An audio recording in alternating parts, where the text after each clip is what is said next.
వెళ్ళిపోయాం. ఏ పాయింట్ మీరు వెళ్ళిపోయింది తను? యాక్చువల్గా తన బిహేవియర్ మాకు నచ్చలేదు. చాలామంది కూడా ఫస్ట్ నుంచి కూడా మాస్టర్కి చెప్తూనే ఉన్నాం, ఎందుకంటే ఆ అమ్మాయి బిహేవియర్ నచ్చలేదు. నేను ఇప్పుడు అవి చెప్పొచ్చో లేదో నాకు తెలీదు. సో బిహేవియర్ పరంగా మాకు నచ్చలేదు ఆ అమ్మాయి. అంటే నచ్చినప్పుడు మేము వద్దు అని అనుకున్నాం. నచ్చకపోవడం అంటే ఏంటి అంటే తను చెప్పిన మాట వినకపోవడం, లేదు స్టెప్పులు కొంచెం అరగంటగా ఉండడం అలాంటిదా, లేకపోతే అంటే మ్యామ్ నేను అదే అన్నాను, ఇప్పుడు మనం ఒక ఇంపార్టెన్స్ ఇచ్చాం కదా అని చెప్పి అదే లైఫ్ లాంగ్ కావాలి అని అనుకుంటే మాత్రం అది ఎప్పటికైనా మనకి ఎఫెక్ట్ అవుతుంది. నీకు తగ్గ ఇంపార్టెన్స్ నీకు ఇస్తారు ఎప్పుడు, అన్లెస్ నువ్వు దానికి అర్హురాలైతే, నువ్వు ఎలిజిబుల్ అయితే నీకు ఖచ్చితంగా ఇంపార్టెన్స్ అనేది వస్తుంది. నువ్వు కాదు కాబట్టి నీకు ఇంపార్టెన్స్ ఇవ్వలేదు. నీకు స్టార్టింగ్లో వచ్చింది నాకు ఎండింగ్ వరకు అలానే ఉండాలి అని అంటే ఇంకా మోర్ దాన్ దట్ కావాలి అని అనుకున్నప్పుడు దాన్ని ఎలా ఎంకరేజ్ చేస్తాం ఎవరైనా సరే. సో ఆ ఇంపార్టెన్స్ తగ్గడంతో తనే వెళ్ళిపోయిందా, మీరే వెళ్ళిపోమని చెప్పారా? మేము వద్దన్నాం, మేము వద్దు అన్నాం. యాక్చువల్గా తను ఏంటంటే ఒక్కొక్కసారి ఫోన్ లిఫ్ట్ చేయదు. ఇప్పుడు మనం ఒక కొరియోగ్రాఫర్గా అయ్యాను, యాక్చువల్ కొరియోగ్రాఫర్ కార్డ్ మేమే ఇప్పించాం ఆ అమ్మాయికి. యూనియన్లో ఫైట్ చేసి యూనియన్కి అగేనెస్ట్గా అమ్మాయికి కార్డు ఇప్పించిందే మేము. ఎందుకు అగేన్స్ట్గా వెళ్ళాల్సిన అవసరం? ఎందుకనంటే యూనియన్లో అమ్మాయి కార్డు ఇవ్వడానికి రెడీగా లేరు. నేను చాలా విషయాలు నేను ఇక్కడ పెట్టుకోనున్నా, చాలా విషయాలు నేను చెప్పాలంటే చాలా మంది ఫ్యామిలీస్ ఎఫెక్ట్ అవుతాయి. అందుకే నేను చెప్పాలంటే కూడా నాకు అంటే నేను చెప్పేస్తే యూనియన్లో 600 మంది ఉంటారు, వాళ్ళందరికీ ఎఫెక్ట్ అవుతుంది నేను మాట్లాడితే యూనియన్ గురించి. సో నేను ఆ మాటలు కొన్ని నేను చెప్పలేను, కానీ ఎప్పటికైనా అది బయటకు వస్తుంది. మ్యామ్ ఏం లేదు, ఇప్పుడు ఆ అమ్మాయి కార్డు గురించి అన్నారు కదా, ఎక్కడ తను వస్తే వేరే మాస్టర్స్కి వర్క్ వెళ్ళిపోతుందో ఏమో అని చెప్పి చాలామంది మాస్టర్స్ యూనియన్ మొత్తం ఆ అమ్మాయి కార్డు ఇవ్వద్దు అన్నారు. నేను వాయిస్ నోట్స్ అఫీషియల్ గ్రూప్లో, మా అఫీషియల్ గ్రూప్లో డైలీ మెసేజెస్ పెట్టాను. నేను ఆ అమ్మాయికి మీరు కార్డు ఎందుకు ఇవ్వరు, తన టాలెంట్ ఉంది. యాక్చువల్లీ నేను ఆ అమ్మాయిని ఎంకరేజ్ చేయకూడదు. ఎందుకు ఎంకరేజ్ చేయకూడదు? నేను చేయకూడదు, మా దగ్గర నుంచి వెళ్ళిపోయింది ఆ అమ్మాయి, తన లైఫ్ తను చూసుకుంది. తర్వాత ఇప్పించారా? తర్వాత 1 year గ్యాప్ తర్వాత ఆ అమ్మాయి నాకు జానీ మాస్టర్ డాన్సర్స్ అసోసియేషన్కి ప్రెసిడెంట్గా ఉన్నారు. ఆ టైంలో ఆ అమ్మాయి కార్డు అప్లై చేసింది. ఎప్పుడైతే మన దగ్గర నుంచి వెళ్ళిపోయిందో, వెళ్ళిపోయిన 1 year తర్వాత తనకి కార్డు కావాలి అని చెప్పి హైదరాబాద్లో డాన్సర్స్ యూనియన్ని తను రిక్వెస్ట్ చేసింది.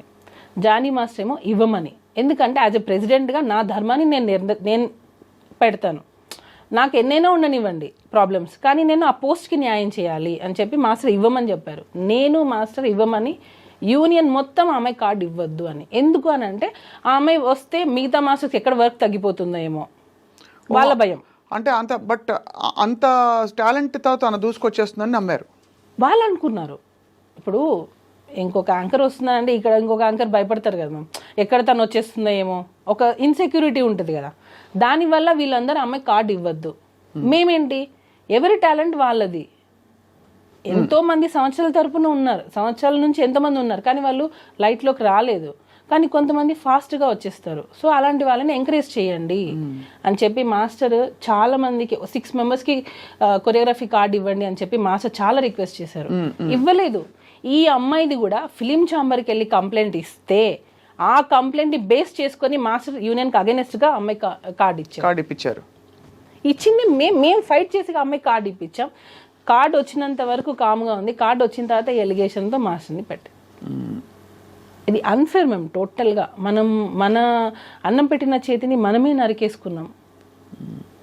నేను ఫీల్ అయింది, మేము ఎంకరేజ్ చేశాము. మేము ఆ అమ్మాయిని కార్డు ఇవ్వడంలో నేను వాయిస్ నోట్స్ ఎన్ని పెట్టాను, అవన్నీ ఎందుకు నా దగ్గర అన్నీ ఉన్నాయి విత్ డేట్స్. నేను సెక్రటరీకి పెట్టిన వాయిస్ నోట్స్, నేను జానీ మాస్టర్ కార్డు ఇవ్వమంటే మీరు ఆ అమ్మాయికి ఎందుకు ఇవ్వట్లేదు, మాస్టర్స్ గ్రూప్లో కూడా పెట్టాను నేను. కానీ చాలా కొంచెం విచిత్రంగానే ఉంది. అంత అపురూపమైన టాలెంటా? అంటే తను వచ్చేస్తే అందరూ అంత 600 మంది బెదిరిపోయేంత? అలా కాదు, ఎవరికి కూడా ఇవ్వద్దని. ఓకే, అసలు టోటల్ గా మాస్టర్స్ కార్డులే ఇవ్వద్దు, కొత్త కార్డులు ఇవ్వద్దని. ఈ అమ్మాయికి మాత్రం ఇవ్వాలని మీరు ఇన్సిస్ట్ చేసి, ఈ అమ్మాయికి మాత్రమే అని ఎందుకు వచ్చింది అని అంటే తనకి ఆఫర్ వచ్చింది, మిగతా వాళ్ళకి ఆఫర్ రాలా. ఒక 6 members కొత్త కార్డ్స్ అప్లై చేశారు, మాస్టర్ కార్డ్స్. 6 membersలో ఈ అమ్మాయికి పుష్ప 2లో ఆఫర్ వచ్చింది. సో పుష్ప 2లో ఆఫర్ కావాలంటే తనకి హైదరాబాద్ కార్డు కావాలి.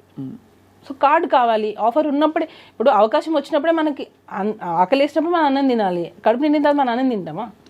కానీ ఆయన పెంచి పెద్ద చేసిన ఆల్మోస్ట్ ఒక కొరియోగ్రాఫర్కి ఆయనకు ఆల్మోస్ట్ ధీటుగా ఇప్పుడు పుష్ప 2లో ఆఫర్ రావడాన్ని జానీ మాస్టర్ ఎలా తీసుకున్నారు, ఎలా రిసీవ్ చేసుకున్నారు ఈ విషయాన్ని?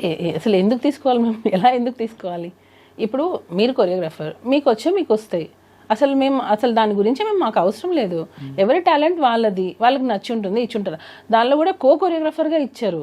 పర్టికులర్ గా సింగిల్ సాంగ్ ఏమి ఇవ్వలేదు అమ్మాయికి. కొరియోగ్రాఫర్ గా చేసింది గణేష్ ఆచార్య మాస్టర్ కింద చేశారు ఆ అమ్మాయి. సో ఆ అమ్మాయికి అమ్మాయి ఆ మూవీలో చేయాలి అని అంటే తనకి హైదరాబాద్ కార్డు కంపల్సరీ ఉండాలి. దానికోసం ఫైట్ చేసి కార్డు ఇప్పించాం మేము, యూనియన్కి అగేనెస్ట్ గా ఫైట్ చేసి ఇప్పించాం మేము ఆ అమ్మాయికి. అలాంటిది మరి ఇంత చేటు చేసి ఇంత అసలు రివర్స్ అయిపోయింది సిచ్యువేషన్ అంటే, serious allegations along with incident డీటెయిల్స్తో పాటు హోటల్లో ఏం జరిగింది మొదలుకొని తర్వాత ఏమేమి జరిగేవి, ఎక్కడో 16 ఏళ్ల వయసులో జరిగిన ఆ ఇన్సిడెంట్తో పాటు ఇంత గ్రాఫిక్గా తను చెప్పిందంటే అది అంతు చెక్కట్లేదు చాలా మందికి. ఏ టైంలో కూడా సుమలత మీకు డౌట్ రాలేదా జానీ మాస్టర్ గారికి ఈ అమ్మాయికి ఏమైనా ఒక రిలేషన్షిప్ ఏర్పడుతుందా, నా కాపురం సంగతి ఏంటి అని ఒక భారీగా సమంజసంగా ఉంటుంది కదా అందరికీ? నేను ఆల్మోస్ట్ 12 years, నాకు ఇప్పటికీ మ్యారేజ్ అయ్యి 12 years. హస్బెండ్ అనే అతను నిజంగా అంత హరాస్ చేస్తే ఏ వైఫ్ టాలరేట్ చేయదు. ఫస్ట్ థింగ్ ఆ ఎఫెక్ట్ వైఫ్ మీదే పడుతుంది, పిల్లల మీద పడుతుంది. నేను యాజ్ ఏ వైఫ్, మదర్, నేను 2 చేస్తున్నాను ఇంట్లో. సో నాకు ఒక కూతురు ఉంది. ఇలాంటి ఒక ఫాదర్ ఉన్నారు అని అంటే ఫస్ట్ ఆఫ్ ఆల్ మేము ఎలా యాక్సెప్ట్ చేస్తాం? సో నేను ఫైట్ చేస్తున్నాను. నేను జానీ మాస్టర్ మీ కళ్ళ ముందు పెరిగారు, ఆడియన్స్ అందరు చూస్తున్నారుగా, వాళ్ళ కళ్ళ ముందే మాస్టర్ జర్నీ కూడా సాగింది. ఎక్కడో నుంచి వచ్చి సడన్గా ఇట్లా రాలేదు. డీ షో, ద్రోణ, రచ్చ అంటే ప్రతి ఒక్క ఆయన ఎదుగుదల మొత్తం ఆడియన్స్ కళ్ళ ముందే జరిగింది.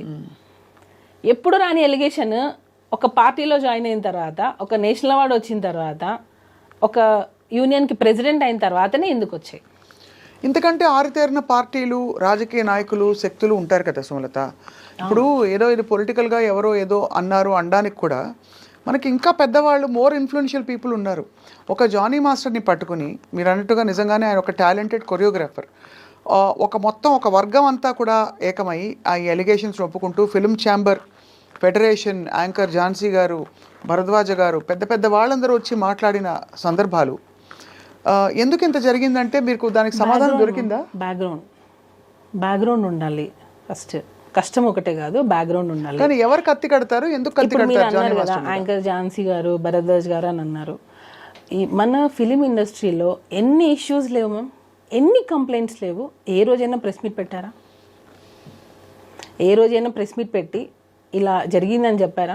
ఎందుకు జానీ మాస్టర్ విషయంలోనే ప్రెస్ మీట్ పెట్టి చెప్పాల్సి వచ్చింది? అంటే అంతకు ముందు మనకి హేమా కమిటీ రిపోర్ట్లో ఇవే వచ్చాయి కదా అదే సమయంలో. సో ఒక్కసారిగా ఒక షేకప్ అయితే అయింది ఖచ్చితంగా. అంటే మేము ఇప్పుడు నేను వెళ్ళి నా మీద ఒకరు 16 years అప్పుడు నన్ను హెరాస్ చేశారని చెప్పి నేను కంప్లైంట్ పెడితే ఇప్పుడు తీసేసుకుంటారా?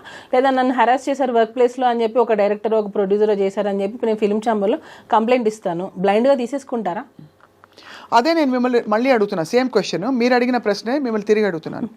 ఒక పెద్ద బాధ్యత గల ఒక ఫెడరేషను, ఫిల్మ్ ఛాంబరు, ఇంతమంది పెద్ద మనుషులు కోర్టు దాకా వెళ్ళింది విషయం అంటే, ఒక సెక్షువల్ హరాస్ తెలుసు కదా మీకు, ఒక కమిటీ ఉంటుంది తెలుసు కదా మీకు. ఆ కమిటీ కూడా ఏవో ఫ్యాక్ట్ వెరిఫికేషన్ చేసుకోకుండా మొత్తం, ఎందుకంటే వ్యవస్థ అంతా కూడా నీరుగారిపోతుంది ఒకవేళ ఇది పూర్తిగా అసలు డొల్ల అని తెలిసిపోతే రేపు.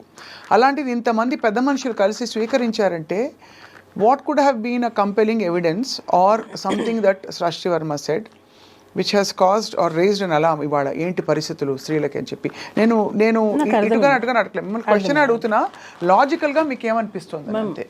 ప్రెస్ మీట్లో వాళ్ళు చెప్పిన మాటే, యాంకర్ ఝాన్సీ గారు మాట్లాడినదే, ఏదో ఫేవర్ ఇస్తామని చెప్పి పిలిచి అవకాశాలు ఇవ్వకుండా ఎగరగొట్టేస్తే దాన్ని పరిగణలోకి తీసుకుంటాము అని అన్నారు.